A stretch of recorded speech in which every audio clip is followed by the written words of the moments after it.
దర్శనాత్ ప్రసీదసి.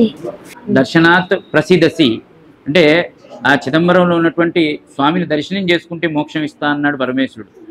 ఆ చిదంబరం దర్శనం చేసుకోవాలంటే సాధ్యమయ్యే పని కాదు. ఎందుకంటే ఆ తలుపులు తెరవగానే మనకి ఆ మారేడాకులు, దండ, దీపాలు అన్నీ కనపడుతూ కానీ శివలింగం కనిపించదు. చాలామంది ఏమనుకుంటారు, ఇక్కడ లింగం లేదే, దర్శనం కాలేదే అనుకుంటారు. కానీ వారికి జ్ఞాననేత్రంతో దర్శనం చేసుకునేటువంటి శక్తి ఉన్న వాళ్ళు చేసుకోగలుగుతారు. కానీ నిత్యం సంసారంలో ఉండేవాటికి నాకెక్కడ సాధ్యమవుతుందయ్యా పరమేశ్వర అంటే ఆయన ఇంకొక అవకాశం ఇచ్చాడు. జననాత్ కమలాలయ.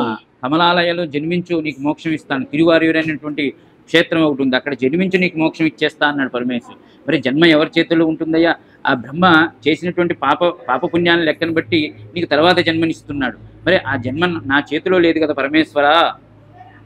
కాశ్యాంత మరణాన్ముక్తి. కాశీలో మరణించి మోక్షం ఇస్తా అన్నాడు. కాశీకి వెళ్ళటమే సాధ్యం కాదు. ఎందుకంటే ఎంత కోట్లున్నా ఇప్పటికీ కాశీ వెళ్ళలేని వాళ్ళు చాలా మంది ఉన్నారు. టికెట్ బుక్ చేసుకుని క్యాన్సిల్ చేసుకున్న వాళ్ళు చాలా మంది ఉన్నారు. అంటే కాశీలో అడుగు పెట్టాలంటే ఆ పరమేశ్వరుడు ఆజ్ఞ ఉండాలి.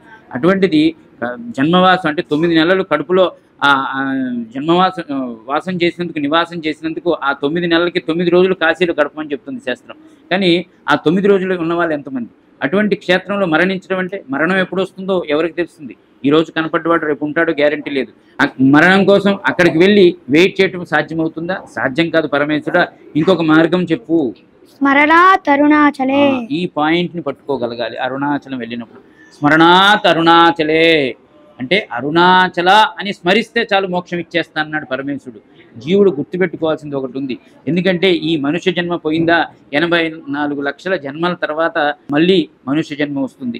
ఈ మనుష్య జన్మని వృధా చేసుకోకూడదు. అందుకనే చంద్రశేఖర మహాసరస్వతి తన భక్తుల దగ్గరికి వచ్చినప్పుడు ఒక మాట చెప్పాడు. మీరందరూ కూడా మీ యొక్క 24 గంటల సమయంలో 2 నిమిషాలు నాకు ఇవ్వండి అని అడిగారు. ఎందుకు గురువర్య అని అడిగితే, ఈ 2 నిమిషాలు నాకు ఇచ్చేశారు కాబట్టి ఆ 2 నిమిషాలు మీరు ఆ నామజపం చేయండి. నేను అందరికీ, భక్తులందరికీ ఈరోజు సుమన్ టీవీ ద్వారా తెలియపరిచేది ఏంటంటే, మీకు వచ్చేటువంటి కోరికలు వచ్చి ఈ కోరికల కోసం పరిగెత్తుతూ ఉంటాం మనం. చివరాఖరికి పోయేటప్పుడు పట్టుకెళ్ళేది ఏమీ లేదు. కాబట్టి మిమ్మల్ని మీరు ఉద్ధరింపబడాలి, ఉద్ధరింపు చేసుకోవాలి. అంటే ఈ యొక్క కలియుగంలో నామజపం ఒకటి మాత్రమే మిమ్మల్ని ఉద్ధరిస్తుంది.